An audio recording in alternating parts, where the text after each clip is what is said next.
Welcome back to the Real Estate Reserve podcast, number one real estate investing podcast in the whole wide world. I'm Jason Balin from Hard Money Bankers. Sitting next to me in person, not on Zoom, Ian Horowitz from Equity Warehouse. Good to have you back in the office. Yeah, man. Just grinding these out. I'm thinking, we do these every week, and it's like, it takes a lot to do them every week. And then you sent me a post yesterday, Rob Deerdick. What do you? He did 8 episodes of ridiculousness in 4 hours and 57 minutes. Dude, that's insane. That is freaking a whole season, one day. Dude. I don't know how we get to that point, Let's but keep I'm going. in. Let's keep grinding. We'll just have a conveyor belt of guests just popping into the chair. Yeah, once a week's enough, man. There's a lot to do, but you know what? That's why we like doing these, because we get the best guests in the whole wide world. Sometimes we do them over Zoom or StreamYard, so we can have better guests come through the front door, or guests from throughout the United States come through and hang out with us. But then when we get these opportunities, when we do them in person, they're equally as fun. And I feel like these are the ones that should get the 5-star reviews on Apple iTunes, or if you get value out of this, feel free to share it. That's my nice way of saying, give us some likes. But no doubt. All right, well, let's just interview our guest. Let's interview Steve. Yep.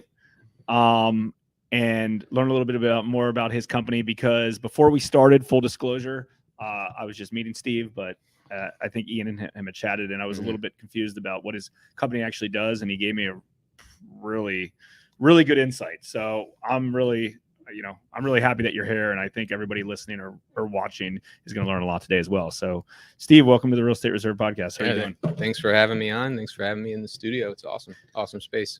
Absolutely. Why don't we just start with a little rundown of your background, who you are, a little bit about your company. Yeah, sure. So I won't go back to my childhood, but I'll tell you kind of a little bit about what's relevant. I spent the last 7 years working in a family office inside of a family office advisory group inside of that. So working specifically with other wealthy families and family offices around the area of helping with strategy around wealth transfer, asset protection, even income tax mitigation to some degree, philanthropic integrating that into the planning, integrating life insurance the way that ultra affluent use it, which is very different than the retail market, and spent 7 years there. So I created Catalyst, launched it last year to continue to do that work, but instead of being part of somebody else's vision, be a part of my vision, and which is really continuing that work of and partnering with the best specialists out there, because it's very, very different. And the right specialist is not the right for each client, but being able to bring that together, but also working with business owners for business protection, and then my passion project, which is just giving really good life insurance advice for families that need it, because it's just such a convoluted space. That's part of my business too. Just for everybody, tuning in now, they might not be familiar with the term family office.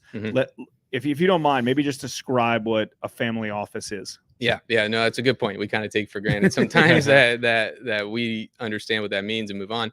And it's actually, on one hand, sort of simple to explain, and on the other hand, it's complicated. But at the simple explanation of family office is an entity that exists around a wealthy family's world to help them manage their wealth. And I don't want to say that managing a wealth means one thing, but I mean their world of wealth. So they're all of their entities, all of their income producing assets, and also just their properties, and so on and so forth. So that's what it can look like, and it can look very different for each family. Sometimes it's like private hedge fund, other times very administrative, but ultimately it's just helping create some structure around that. And generally the family, so basically everyone's their own family office when you're really managing your own wealth. Everyone's their own family office, but then there's this sexy term around it of like, I want to be a part of a family office, because they feel like that's where you are getting the hedge funds, or you're getting look at alt type of investments or tax strategies.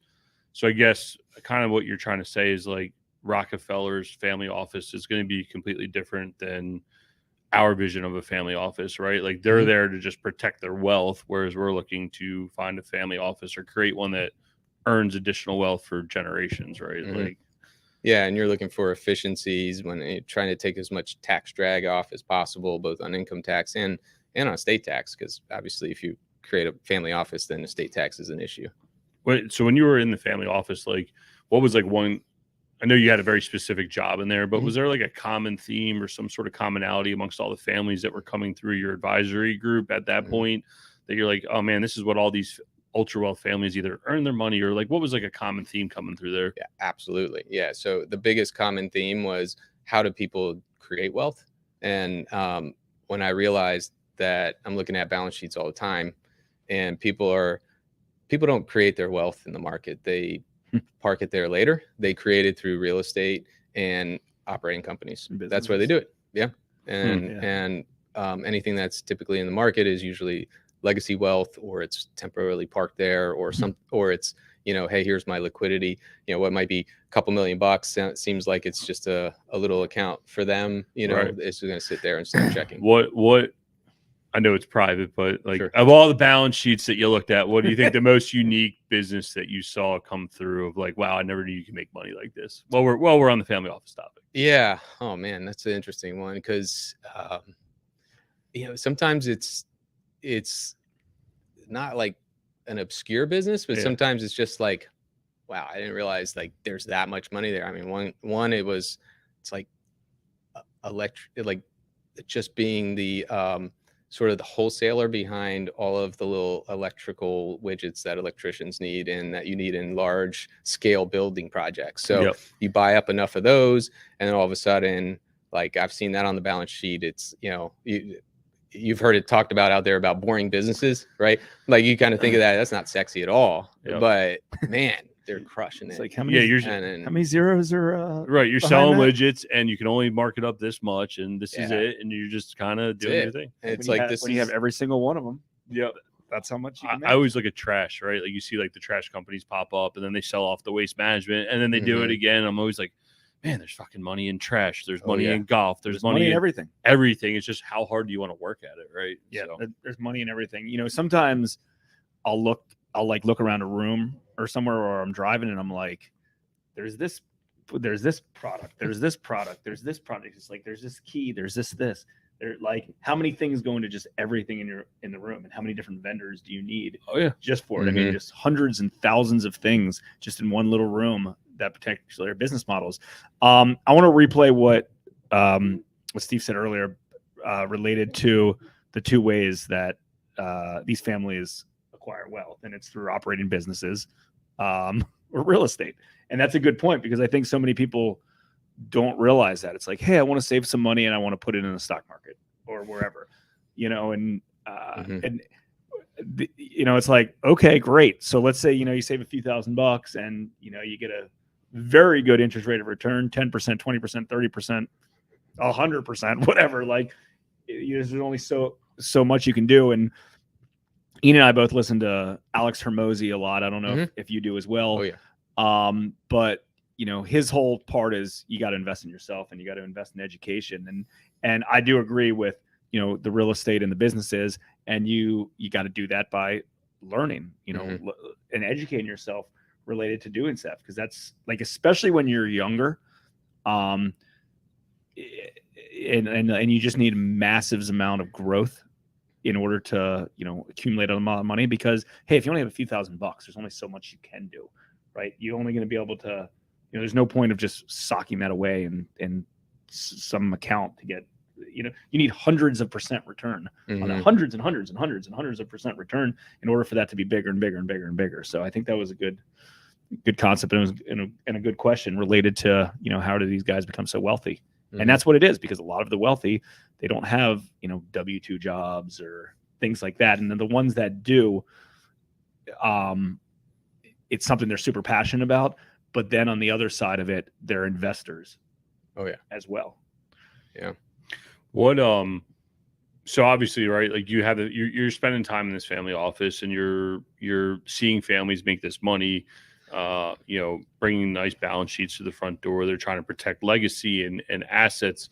I know we've talked to MC and Carl and a few other guys that we're friendly with, and talking about life insurance policies, and that was your specialty at the family office.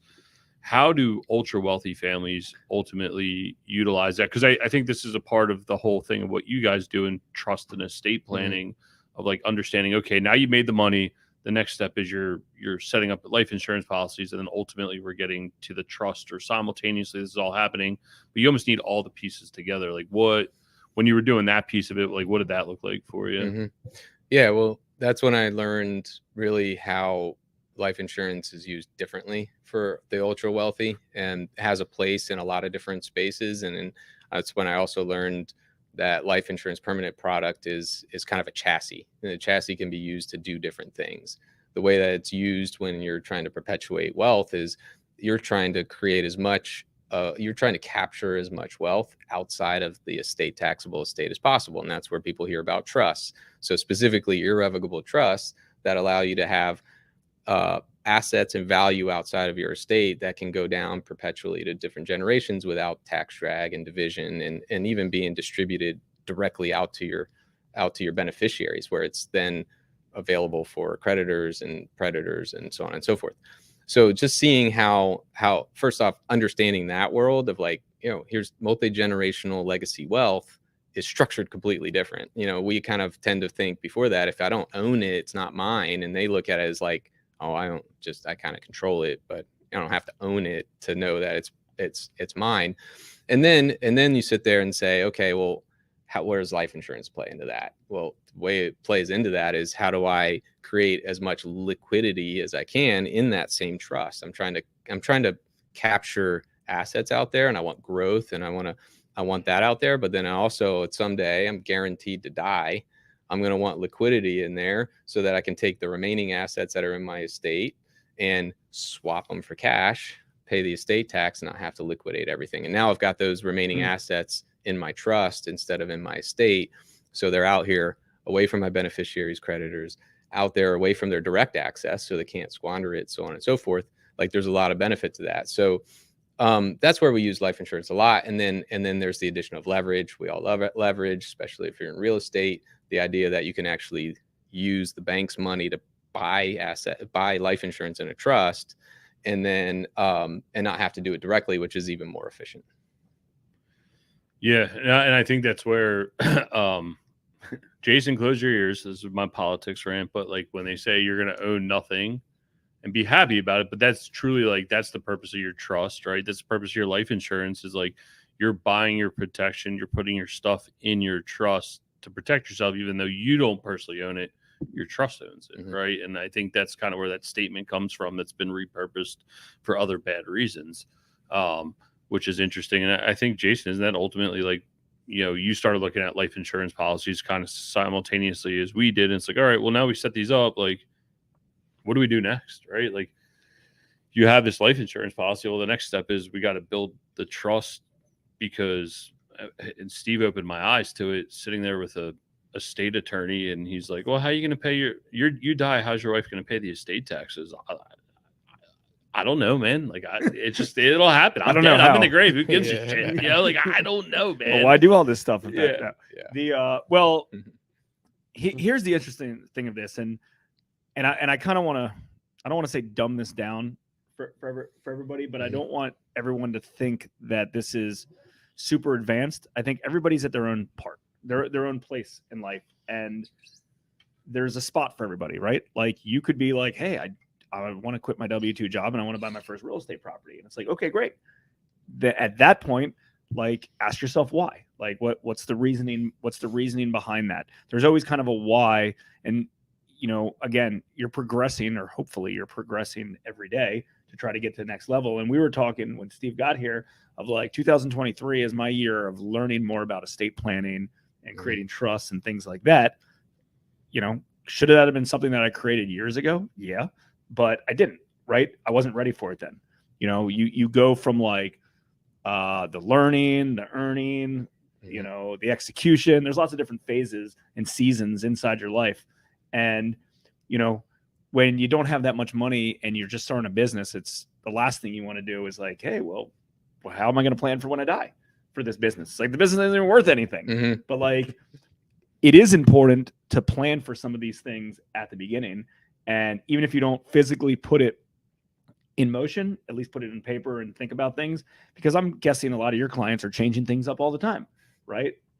Like, that's just normal. Like, things are changing. Like, what was important then might not be important now and might not be more important in the future. So I think as we have this discussion today, it's important for everyone listening to just kind of think, learn, get creative. Like, hey, what can I get out of this? And figure out kind of where that goes. Because just people are in different spots. Where I am and Ian, Steve are, we're all in different spots, for better or worse. Yeah, I mean, I can give you some practical application for people that aren't anywhere close to a family office size and aspire to one someday. But on the practical application side, it's if you're out there, you're W-2, you vision a world where you're not beholden to that forever. You're kind of already on that first step. Now the next thing is learning, well, how do I apply owning businesses, owning real estate to me now when I only have this much liquidity, right?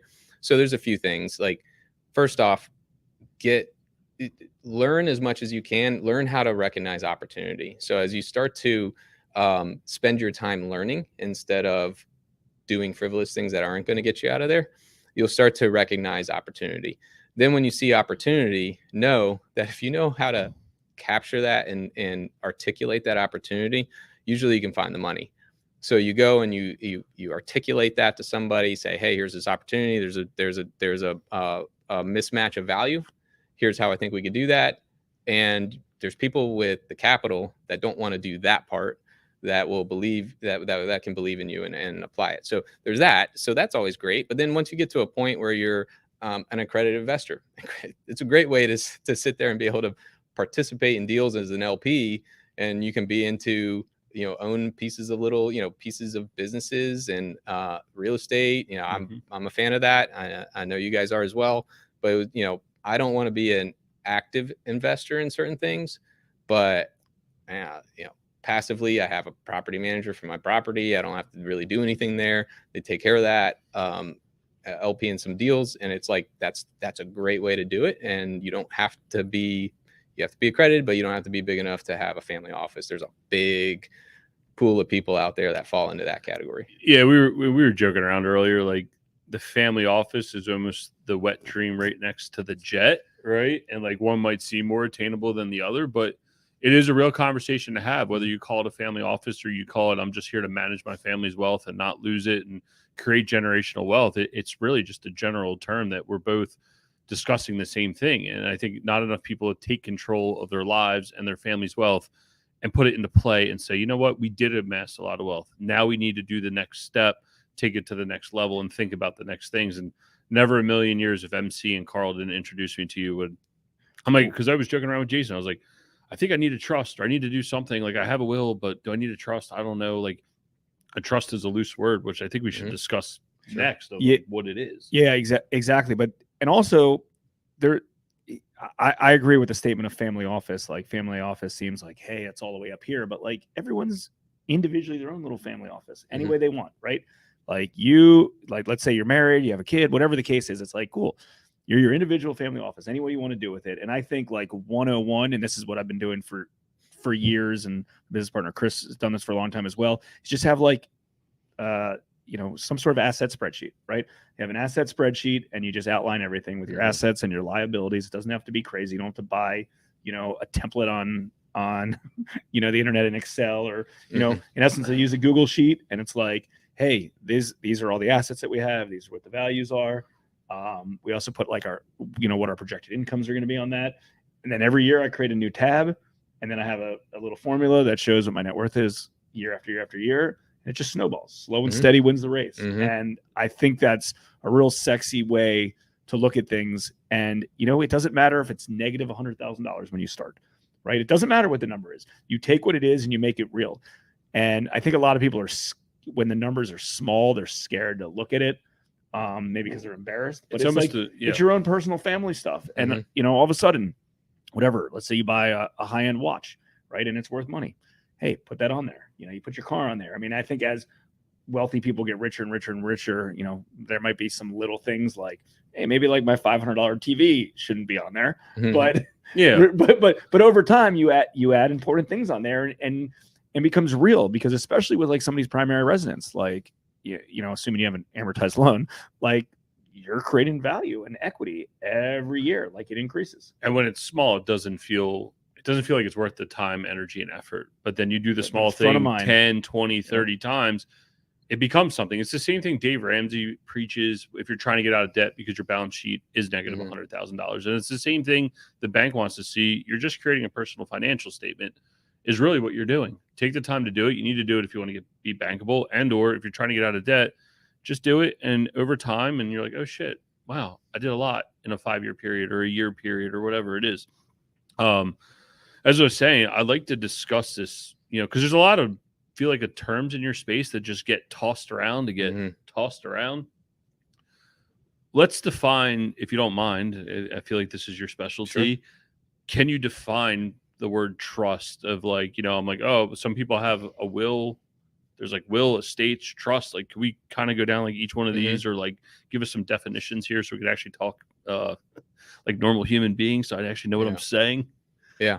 No, I'm going to define that. I'm just going to do one real quick thing too, and just say by doing everything like that, when your balance sheet's low, you're just creating the right habits though. Right. So you create the same habits, which puts you in the right mindset. And if you don't start to get there, you're really not going to go anywhere else. Yep. So it's not real. You don't see it. Like you just have this vision in your head of what it is. Yeah. So it's the most accountable goal when you see it. Like, I agree. That's been a game changer. And spreadsheeting a decision like, hey, I want to do this. Let me figure out how to analyze it, even though it's a small decision. That you're going to do the same thing when it's a big decision. Pitching your spouse. That's one of my, that's one of the things I learned is like, hey, I've got this great idea. Let me go to my CFNO and see if it passes it. If it passes there, it's probably a pretty good idea and we'll execute it. So, just wanted to mention that real quick. But when it comes to the world of trust, so one of the things we probably even had a similar conversation when somebody says, hey, I need a trust, it would say, okay, what kind, right? Like why? No, why? Not what kind, why? And that's really going to tell us a couple of things, but they really come in two big categories. One is your revocable trusts and then irrevocable trusts. So rev, irrev. And your revocable trust is really a structure that you can interact with in and out. You put assets in it. It's not outside of your estate, taxable estate, but it does help with probate. It helps with settling things out. And that's a good idea for a lot of people, especially if you're in a state with probate court. An irrevocable trust is something that sits outside of the estate tax purview. So when you set that up correctly, and as the name suggests, it's irrevocable. So like as you interact with it and put assets in it, it's very restricted in the way that you do that. But that puts things outside of that estate tax purview. And for context, any net worth when somebody passes away, if they were to pass away today and say they're married, them and their spouse, then anything above about 26 million would be taxed at 40%. You can move up to that amount during your lifetime or at passing, combination of both. Now that number cuts in half in a few years. And so as people are in growth mode, they say, oh yeah, my net worth's not 26 million, but it's 10, 12 million. And they're in growth mode and these next 3 years are going to be pretty critical. It's really a good opportunity to do some planning and move and use some freeze techniques to try to capture growth outside of the estate, especially if they're growing up that way. To give it context, in 2026, it's reducing from married 26 million down to 5. It's going to be cut in about half. So half, it'll be 13 mil. Yeah, it'll be roughly 12-ish, 12, 13. Yeah, we'll know exactly once we get there because it's adjusted for inflation. And so that's inside a trust. Yeah, so you can do that during your lifetime and move stuff into a trust, or if you don't do any gifting at all and you pass away, then you use that exemption. Is that all your trust? One trust? Is that per trust? No, that's per individual. So that's per you as an individual. So you can use that. You can use that to give assets directly. I'm suggesting that for wealthier families, it should really be captured out in a trust where it can stay out multi-generational. Yeah, but wouldn't if you did that in a trust, like those trusts that you're the executor of, like define who I am. Yeah. Okay? If you know where I'm getting at, like define who I am. Like, let's say I go buy a piece of real estate and then I sign it, and then I put it in a trust that I set up, and the beneficiary is my kid, a grandkid, somebody else. Like, how does that link back to me? I guess because I was the executor of it, or the trustee. So you're what's called the grantor. Grantor. So you're the grantor. You're the person who is establishing the trust. And What's- so What's the difference between grantor and executor? so the executor is somebody who can interact with that trust. So you'll have a trustee. The trustee is going to be able to is going to have their stipulations, and you can kind of direct them to some degree. And so they'll be the ones that are technically owning what's in the trust. And so when you say, hey, we're gonna sell this asset, they're gonna be the seller. And Yeah. so you want somebody there that you can interact with, that Sure. is somewhat like-minded. You can have an institution do that can change over time. You put all that language in, and there's different types of trust, but they're generally, so I'm going to kind of talk generally about it with some different iterations, but that's generally how that works. Real quick, when you're talking about 40% tax above 26 million, you're talking about illiquid assets as well. So you have stocks and properties and whatever else, and it doesn't seem like a huge number, but over time this number can add up really quick. And whatever, you own $100 million worth of real estate and you pass, your family is technically exposed to this $100 million, well, $74 million at 40%, correct? Correct. Yeah. And there's, when we call it advanced planning kind of for a purpose, because there's other considerations too, is like, hey, how do we make sure that we get step up in basis and that's accounted for correctly? And but at the end of the day, it's like the state's going to have to pay estate tax in 9 months. So if you don't have liquidity, they got to create liquidity. And then you want to look at, well, what's the marketplace for those assets that are still in the estate? Because if they have to fire sale, they're not going to get fair market value. And so those are the things that you're trying to prevent. All your wealth your legacy and your wealth could be evaporated literally in overnight, more or less. So in the do nothing stage of that, there's the kind of somewhat well-known saying, if you go shirt sleeves in 3 generations, you create it and it goes away because it just wasn't protected. And the 2 biggest factors, like the headwinds against legacy wealth, would be erosion and division. So erosion through taxes, and then divisions to beneficiaries. So if you don't do it, it's going to get taxed heavily. And then if it's distributed out to beneficiaries, you got division there. And now they each have full control of it. They're going to do whatever they want with it, if you will. It may never reach the next generation. Yeah. And so by kind of protecting it in a trust that exists outside of that, where your beneficiaries are just that, they can benefit from it, but they can't take it all out and just do whatever they want. Now you've got an entity that can exist for multiple generations. And that's what a lot of these real high net worth family offices do. Like, in essence, they have, I'm guessing they have trusts and they have assets that end up being like well-oiled machines that spit out income and assets to the next generations. But over here, there's a controlling entity that nobody in their family actually has control of. I'm guessing, this is me asking a question, that in essence spits out stuff. So, like Rockefeller stuff, like super, super high net worth, where it's like, this will be around for the next million years because there's no way for this to implode. I'm guessing, like, I mean, they're kind of the benchmark for that space, right? And like they've got this multi-generational. People always will compare them to the Vanderbilts, and similar wealth, similar generation. One of them still has it, one of them doesn't. And if you apply that down to the ultra high net worth space that's in the 100 million, 200 million space, it's like that can very much be the case as well. Because if you distribute out assets directly, and even through a trust, there's trusts that will just not necessarily skip down, they kind of distribute out, then now it's subject to our friend MC calls it creditors and predators. I love that phrase, because if your beneficiaries have full control, then it's not asset protected either. Yeah. So it's not protected against their bad decisions. It's not protected against their spouses and ex-spouses. It's not, and so quickly is no longer a family legacy wealth. It's just dumped out there. And I think the one thing that's important, especially for real estate investors, because a lot of our audience are real estate investors, is you start buying single family rentals and you buy multifamily, then you step up a little bit. And sometimes you forget, it's like, hey, I know you're trying to help out the next generations by having cash flow machines and stuff like that. But it could get to the point where you might not, I mean, a lot of real estate investors are notorious to have cash flow, but no liquidity, like real liquidity. Like, they can't write a check for $100,000, even though they've got millions and millions and millions and millions of in assets. And that could really be detrimental if it's not set up the right way. Because like you said, well, 9 months from now, or 9 months from after you pass, you know, you're going to have to pay 40% on the value of your assets. And you might not have that. You might have cash flow that comes in all the time. And I see this because we do loans for a lot of very high net worth real estate investors that have multifamily and commercial assets, and they have a lot of cash flow and they don't have a problem paying it. But like, you know, they need liquidity, like, you know, because something happens. They need 500 grand for this, $1 million for this. And, you know, it's surprising to me that they just don't have it, even though they have tons and tons of cash flow coming in every month. Yeah.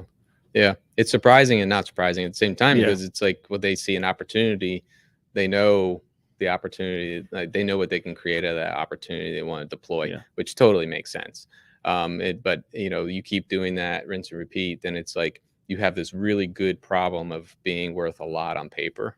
And that's the number that matters when it comes to estate taxes. You can only do so much discounting and that's settling out of the estate before it's just, you just can't, and you're going to need liquidity. And guess what? If a very high profile, or now it doesn't even have to be super high profile, but a real estate investor passes away and all of a sudden their portfolio is up for sale, everybody knows why, right? Like, so it's a fire sale, right? Yeah. And you're not getting the dollars you want, especially in a down market. No. With low liquidity Yeah. out there. It's a good point. And I think that's something a lot of people overlook.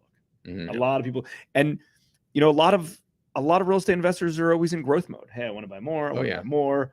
I can't, like, I have to do a 1031 because, right? And I'm doing another 1031 and another 1031. And they're so good at it. It's incredible. I love seeing it.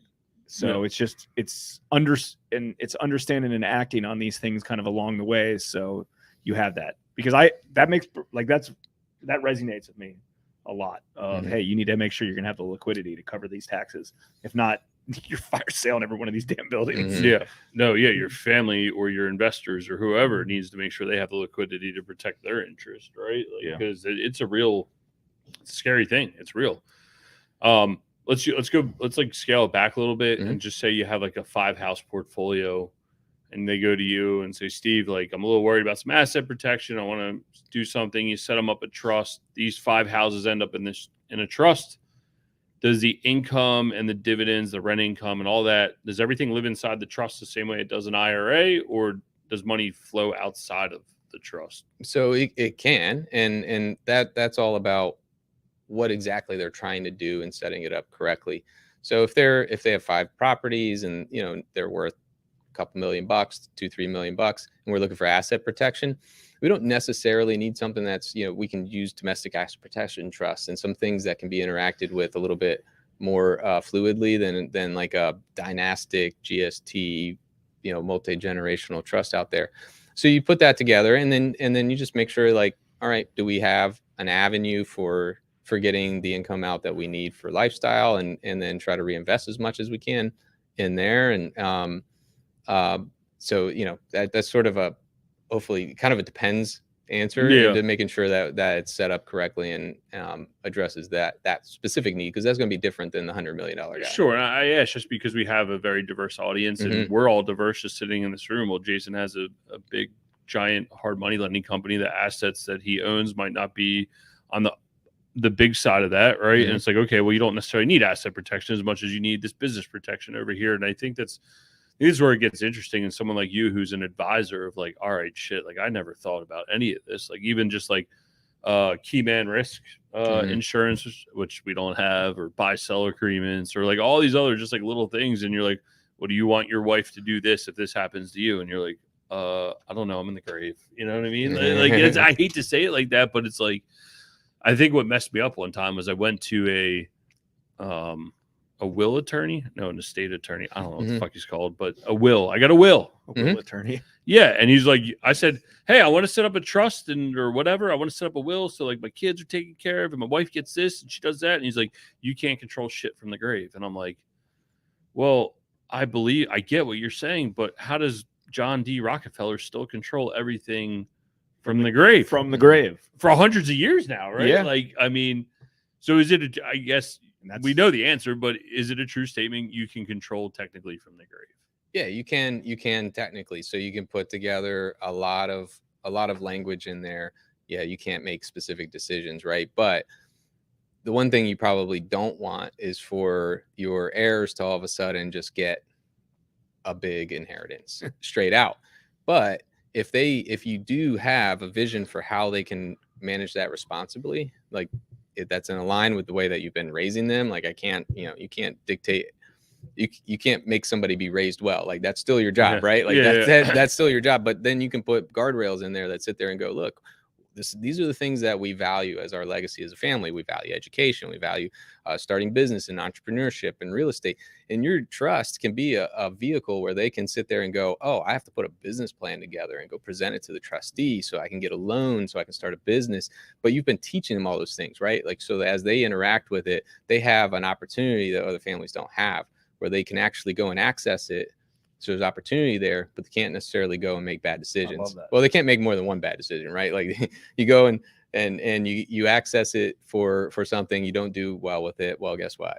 You're not going to be able to get there. I love that. And I think for me personally, that's a direction that I would like something to go to over time, which was also similar to why I was intrigued with the infinite banking concept, and becoming a family bank. So over time, down it takes time, obviously, to accumulate what's the term, whole life cash value. Yeah. It takes time to obviously accumulate cash value in those policies, but in essence it's like, hey, your kid wants a car at 16 or whatever, 20 or whatever, and they want to buy a car, and it's like, yeah, no problem, like you can I'll give you a loan out of your policy type of situation, and instead of paying the bank 4% rate, you pay that 4%, and then it's the whole thing's in house. The whole family banking concept really resonates. Like it makes a lot of sense, and potentially if you're disciplined enough to teach it, and your kids are disciplined enough to follow it, it works out great. You never really need banking outside of your trust or your family bank through some of these policies. And I think if that's kind of the skill set that's taught through generation to generation, it's like, hey, at this age, if somebody wants a car, they're allowed to use the family bank to do that. A house. And I believe, I guess, I don't know what I believe anymore. All this stuff messes me up. And I would ask you, like, one of the things that kind of ties us together is, like, Jason and I read this book that was suggested to us, Complete Family Wealth, by James Hughes, Kenneth Whitaker, and Susan. I can't see the rest of it. And I don't know if you caught on it, but one of the themes of the book was the first gen, who's the earner, which is presumably all of us, goes out, earns all this, and makes all this business. But one of the themes of the book was usually that person might not communicate very well to the heirs, to second or third gen. And one of the suggestions was like, hey, write a letter that instills your values and says, hey, this is why the trust was set up. This is what you should learn about it, and talk about it leading up to their access to the trust. Did you see that a lot when you were reviewing people's trust, at the family office, or what you do today? Is that a common practice, or is that just like one of these hypothetical book things that people talk about? It's not a hypothetical book thing. It's the right way to do it. It is missing a lot, because that's basically, it's your family constitution, right? It's just, here's how we're going to treat wealth. But the key piece, if I were just to bring it back to the example that you gave earlier with, the 16-year-old buying the car, that shouldn't be the first time they learn about the policy, which is exactly in line with what you're saying, because it becomes a tool to teach them about wealth management as they grow up. And then it's like, hey, okay, now you're ready. Here's your process. You come and request it just like you would at a bank. And then when you do that, we're going to put payments back, and here's how we're going to structure it. And they're going to learn these things that you don't learn typically at 16 years old, or in school. And what they're not going to learn is they're not going to sit there and go, oh shoot, there's $100,000 in there, I'm going to buy a Benz. No, they're going to say, hey, here's what I'm trying to do. Here's your list of cars, son, that you have access to. Yeah, but they have to make the payments, and they have to do this and that. So that's an important piece, and that goes to, the family constitution is not binding necessarily, right? But it drives it. The Rockefellers have one. It drives, like, hey, here's the purpose of this. And then what you start to see is, as if you do a good job with that, and you're in that second generation does a good job of it, then that third generation has much more of a stewardship mindset. They sit there and go, I'm a steward of this. This is a responsibility, and I need to do a good job with it. Yeah, versus some of the third geners that I know and or like it's kind of been dumped upon. Like I'm just done with it. Like, because you see that what's the saying? The first gen creates it, second gen enjoys it, third gen usually loses it or shuts it down, right? Mm-hmm. And I think the problem is a lot of the time there's not that communication line, and it is hard because generations are different. I mean, think about the 3 generations or the 2 generations that'd be before us. I mean, you got case-hardened men that were at war, right? Mm-hmm. And it's like, we don't really talk about feelings and all this kind of shit, right? And then you get to the second gen, who's our parents, and you're like, they still have some of that leftover stuff there, and it's hard for them to talk about it to you. Or it's like, we're way more of an open world today than we are ever in the past 70 or 80 years, right? So, yeah, I keep circling back with the Rockefeller setup. I love it. I think I think it's and let's make $1 trillion and we'll have all the but you don't need to make $1 trillion for that to be accomplished. Right? Like you really don't. And it's whatever is manageable at that given time, right? It's whatever. It's like, hey, this is our whatever family trust bucket, and it's like, oh, whatever. Maddie had 2 kids, and this person had this kid, and Jack had this. It's like, okay, all that gets distributed, right? And then this is paid through the trust. Like this is their I don't know how much they get monthly. This is what assets that they go to there. And then this trust is just a well-oiled machine that's recycling earnings that just can't stop. I mean, you know how it is. After that snowball gets big enough, like you can't, as long you almost can't outspend the amount that it earns. And that's what the fact is. So like, let's just small scale it, right? Like early on, it might only generate $20,000 a year, and 10,000 of that's distributed, right? And that extra 10,000's going back to the asset to earn more and more and more and more. So as long as you're continuing to kind of have that machine continue to be well oiled, it makes a lot of sense. And I don't know. But then I also get the fear, and I wonder how often you saw this, because you're kind of like Jason. That your vendors are screwing you. No, well that too. They're always fucking me. like the attorneys and your CPAs are like, hey, it's time for us to up fees. This family down the road doesn't. No, I was more worried about like the trust fund baby scenario, right? Like you always hear that tossed around of like, it was one of the first things I thought about was limit the amount that they can get. You do, but then there's still always that premise of, yes, you're trying to raise your kids right, and you're trying to instill your values on your grandkids when you get to that stage. But in the same sense, it's like you have this real risk, right? Like, because I think I come from anyway, a place of, it was bad for me at one point in my life. That's why I've worked this hard to get here. Now I'm providing a new lifestyle to my family that's not accustomed to what I grew up with, but in the same sense, making sure you instill good values and you don't have this trust fund baby scenario. And yes, you want the circle to go around. And that's what I was going to kind of ask, like how often you kind of always saw that like stressful dynamic of like kids saying, well, I'm the heir to this, I need my money. And, can you put stopgap measures in there to be like, no, you can't get this unless you do these things. And even if you do these things, there's still a chance you might not get it. Right. Yeah. So I've seen a few things there. So first off, trust fund kid, that kind of ideology is really it's TV movie term. Like having wealth in a trust is way better than distributing it outright. So if there's if your kids are heir to a $100 million trust, and there's 4 of them, they would have each gotten $25 million, minus taxes and so on. That's way worse to dump right on a kid in their 30s or 40s whenever the parents pass away than it is to give them access for things like health, education, maintenance, and support, and give them a structure around where they can only get up to this amount, and they have to go to a trustee and request it, and they have to do these things like that. That's actually a much better way to not have spoiled kids, is to have that. So, you have the structure working hand in hand with how you raised them. That's your responsibility, but the structure can be there as well to sit there and kind of go hand in hand to the point where you can have kids that are sit there and go, oh, I need to go and contribute. I have this, which gives me an opportunity that other people don't have, where I can go and pursue passions. I think a lot of times that's kind of what parents are looking for is like, I want my kids to have that mentality where if they have a passion for teaching, they can go and teach. It doesn't matter if they make 40 grand.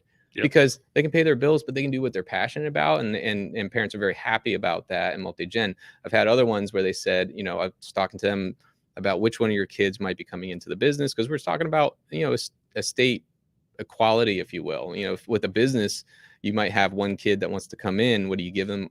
Give them the business. If the business is 80% of your net worth, then, and sometimes, that's entirely a question up to the parent. So, but I had this one where they said, hey, this kid's coming in, here's what we require. They have to go out and get outside experience. Then they can come in at a low level, work their way up. Love it. It's great. This one, I was like, hey, how about him? Oh no, he said, why don't you just liquidate and I'll manage the assets. I'm going to be this asset manager. I was like, yeah, that's not going to work. It doesn't work for them.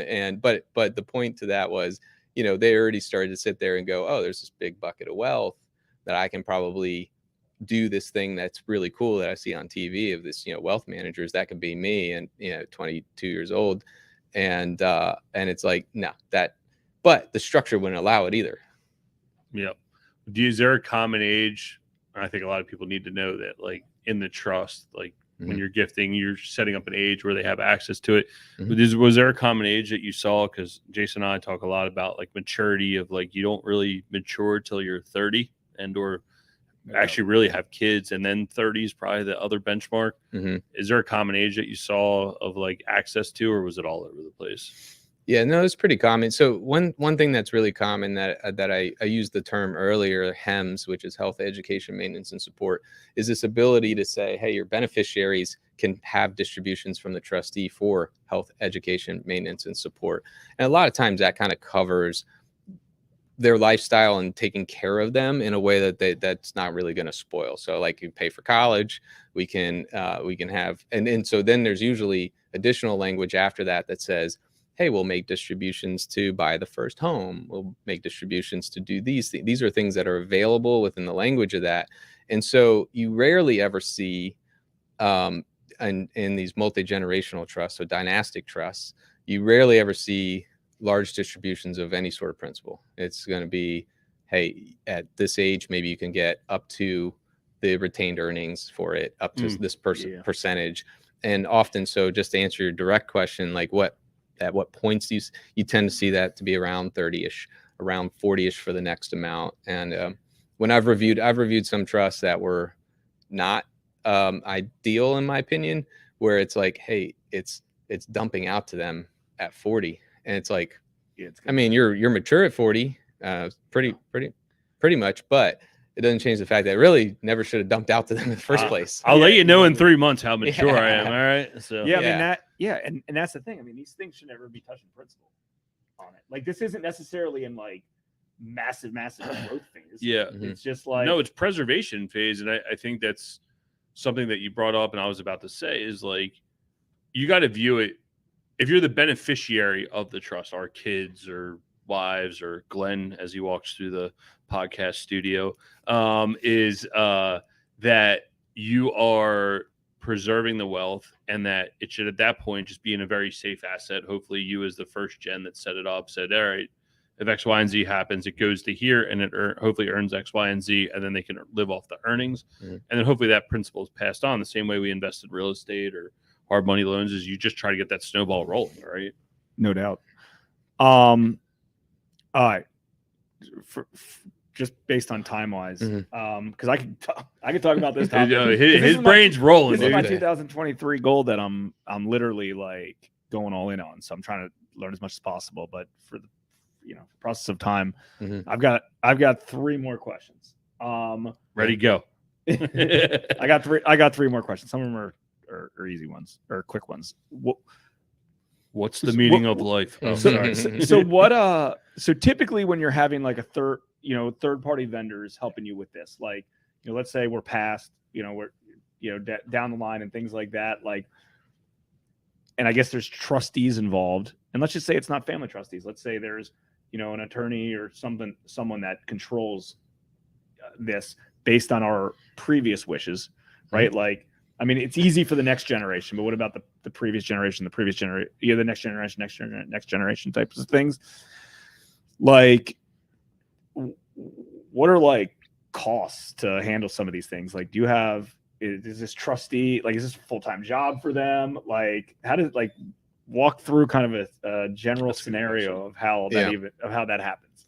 Yeah. Because in essence, it's like replacing you as a, like, you're the one, let's say it's, you know, you're handling all of this stuff on behalf of your immediate family, but then you're gone. Like, who's controlling some of these things? Mhm. And I obviously it's from your direction, but then like over time, I feel like this just gets watered down a little bit. Like, it's like, hey, Dad, I can't buy a car for $15,000 anymore. It needs to be a $30,000 car, Mhm. then a $45,000 car. Like, how does that stuff change over time? And Mhm. like, I don't know if you know. How do you administer it? Yeah, like how, multi-generational. how's the next person administering Mhm. that over time? Yeah. Well, there's a couple things. So, if trustees can be compensated, there's ordinary, customary compensation for that. So they can, and then for big multi-gen families, you know, you see these trust companies. There's trust companies out there that will provide trust services. They'll be the trustee for those multiple generations. Usually a good idea to have language in there that allows you to appoint them as like an administrative trustee. And now you have somebody who's a professional that's multi-generational, that has the language from your trust that's going to operate within there. And then generally they're going to get paid off of either fees and or, you know, there's some liquidity, and if they can, if the organization can manage it and there's some way to sort of make some money there, then there's some capabilities. But it's just, or it's not a big drag on it. That's the reason why, like, if you look at, if you read about like Rockefeller's, like they have a whole board that sits around it, and it's like, yeah, there's massive wealth there. So it's easy to kind of pull off some administrative fees and make sure it's being handled. But how do you like manage it that all of a sudden it's like, hey, you know, whatever, let's say your family starts with whatever, $50 million or whatever. And then all of a sudden it's like, wait a second, like, you know, next generation, this company is embezzling all this money, and like no one can control it, right? Because let's say it's like my grandkids, whatever, that, you know, hopefully won't be born for decades. But point Just being, in case. But point being, like, what happens if, like, you know, when they're 30 years old and they're, let's say they're smart and they're intelligent and they're ambitious and they're like, hey, like, I want to be involved in, you know, the family company that's been around for 100 years type of situation. And like, can they audit that administrator? Like, do they have any, you see what I'm getting There's at? Right. Yeah. Like, I mean, like, how do you know that all of a sudden it's just like, hey, you know, a particular company is taking advantage of them because there's nobody to hold them accountable? Yeah, so there is, because you are still talking about legal documents and fiduciary responsibilities. And if you're a beneficiary and the trustee is not living up to their obligation, as you can sue them. So like, the courts can handle this stuff. So like, okay, I don't know the exact details of it. This is not legal advice. I'm going to make that disclaimer. Yeah, of course. But it's like, it is, you know, yes, it's all just paper, but there is ways to enforce that as the beneficiary, and it's a responsibility as a trustee. Because you hear stories, or at least I've heard stories of people that are like, my trust is screwing me, you know, like I don't have any control over that, and like I'm not set up that way. Yeah, and I'm not stating that they're right. They might not be. Yeah. But like, you know, I've done, or I don't want to say done loans because I don't think we've actually done one, but like I've got loan requests where people own all this real estate free and clear, and like they're still locked, that like they can't access some of that stuff, and they're like, it's not fair.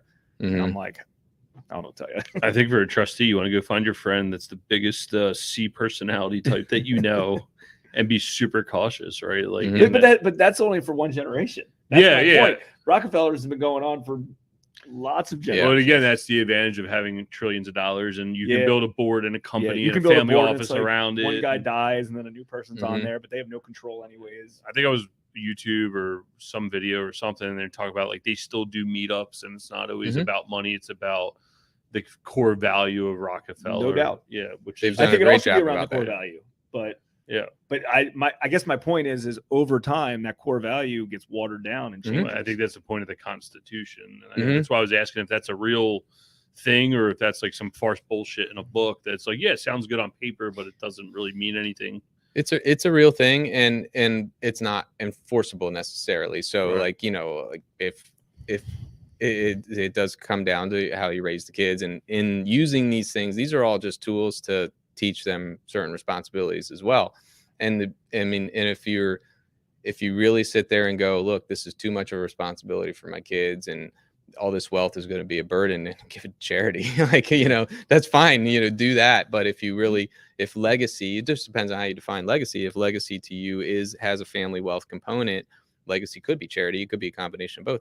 But if it has a family wealth component, then you need to have the structures in place that align with what you're teaching them as well. And that's where they come into play. What other questions do you have? You said you had 3. No, I mean, that was just that was really the only. It's Three three and questions one. in his head that No, turned into one it is. big one. I do have 3 questions, but that was like a selfish question, like for my own good. The other ones are going to be good for Steve and our show. All right. So let's- you got anything else? No, man. I mean, it's a deep topic that I'm still trying to unwind. That I probably have a billion more questions, and that's why we bring on our friends that actually do this shit, because it's like this is a free 1 hour with Steve, and we get in his head. And it's keep like, going. yes, you're gonna stay here for the next 6 hours, boy. So what else would you like to share with the audience related to what your company does, like services, stuff that we didn't maybe touch on because we kind of went into stuff that we were interested in, Sure. and mostly kind of trust related stuff and family office oriented, but I know your company kind of does some other things as well. Like what else maybe do you want to share that we might be missing out on? I mean, what we do really, really well, and I love everything that we're talking about. It's super fun to work on. But one of the things that I'm passionate about with my company is just bringing transparency to the life insurance space that is really muddled. I mean, there's so many competing interests. There's a low barrier of entry into the business. There's a lot front-loaded comp structure, which just leads to a lot of bad behavior. So, my goal is that we're a place where people can get good advice, even if we don't monetize it. So doing policy reviews, answering questions, helping people direct them. It's something that pays out the dividends, because at the right time, when there's a right fit and we agree, we write good policies. But the rest of the time, we also help keep bad stuff out of the space that just gives the space a bad name. So very passionate about that. People have policies they have questions about and are like, I don't know who to ask, because the guy who wrote it may not give me the right feedback. I'm always happy to give advice, even if it doesn't turn into a policy for me. That's okay. Yeah. No, you did that for me early on, and I appreciate that, because early on I bought what I thought was the right policy, and it wasn't, which luckily I think there's a way out of it at a later date. Yes, that's for you, Glenn. Enjoy crab cakes. Love you. There's 2 left for you guys. Yeah. 1 each. Sorry, we're feeding the staff. Nice. Love you, Glenn. Nice. But yeah, no, I mean it definitely makes sense. What else you got, Jay? That was it. All right, so I know the third one then. Yeah. I know the third one. What is there a book or podcast or something that's, we ask all of our guests this, that's either like changed your life or that you think everyone should hear, or something that's just cool that you've recently listened to or read?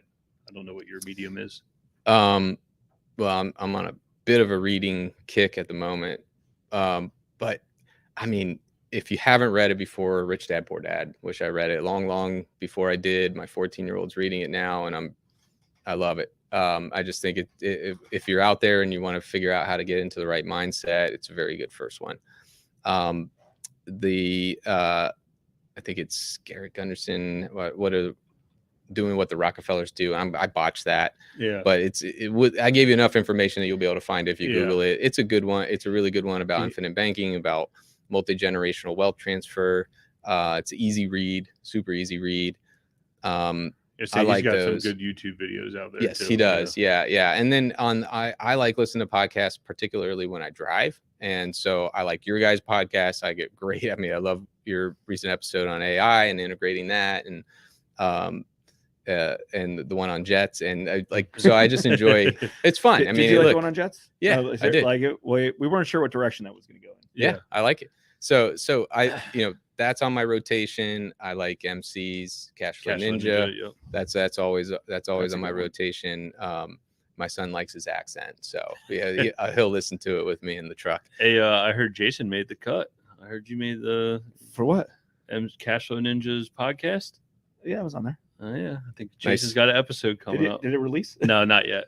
No, you'll know because he'll shoot it to you. You'll know. Yeah, well, You'll he's word got out. it dialed in. Carl pretty well. Carl listened to it because he told me he liked it. Yeah. He was like, "This is great," and I was like, "I didn't even listen to it yet." Yeah. That's What been on my list for a while. is there any books on family offices that you'd recommend? Because that's something that Ian and I both share passion in. So no, not right now. I mean, what do Rockefellers do is kind of a good one on just that mindset. Was that the but autobiography one? No, it's Gary Gunderson. I think How it long is that book? It's That's- fairly short. It's a shorter one. It's a 'Cause pretty easy read. There was one Rockefeller book that was 40 hours, which is somewhat common on some of those. Yeah. I just didn't want to. I haven't heard a review from anyone yet, so I don't. And I'm Yeah. happy to dig into it and spend a whole month Yeah. diving in if someone recommends it to me. Well, if you find it, I've got a rotation. I've got a few books ahead of it, but I'll add it to it and I'll read it. Another one I just read I really, really like is Atomic Habits. Yep. So that one's a really good I've one. read it. That was recommended to me from one of my mentors, and I jumped right on that one. Yeah. Well, this has been great. I'm glad you came down. I hope everybody that listened or watched enjoyed. I know myself and Ian did. It's very relevant to what we're doing now, and I'd encourage everybody who's viewing, even if you think this was like a little bit advanced for them, it wasn't. It's not. Keep it simple. Everyone's in a different place in their life. Everyone's goals, business and personal, are always in a different place as well. So whatever's relevant to you at any given time, stick with it and ask the why question. And why am I setting this up? Why am I doing things the way that I'm doing that? Is there a better way? Again, trusts weren't something that we were all that interested in a few years ago, and now they're very relevant to where we're at inside our business today. So things change, and it's kind of good to kind of be on the cutting edge of what's going on. So at least education wise, people know what's what. Mm-hmm. Yeah, man. I'm excited. No, I'm just thinking about it. Like, dude, it's so much shit to take in. I'm like sitting here trying to conceptualize of like everything we took in. Real quick, Steve, where can everyone find you? Yeah, my website's catalystadvisory.io. So you can find me there. You can set up time to chat. Again, I'm really happy to talk with people about questions they have in the space and connect people with specialists. Like that's a big part of my background is just having a really good group of specialists that do all sorts of things. You need an ESOP. I've got a great group for that. People that I've curated. So a lot of times it's just connecting good people. I'm always open to be a resource for that. And your network goes across the country because you deal with families all across Absolutely. the country. Yeah. So, no, man, we appreciate you coming down, like Jason said, and we'll catch you guys on the next one. Thanks, guys. Thanks for tuning in to the Real Estate Reserve podcast. Do us a favor and like, comment, and share our broadcast. It helps the algorithm and helps us spread the word too. Till next time, thank you for tuning in.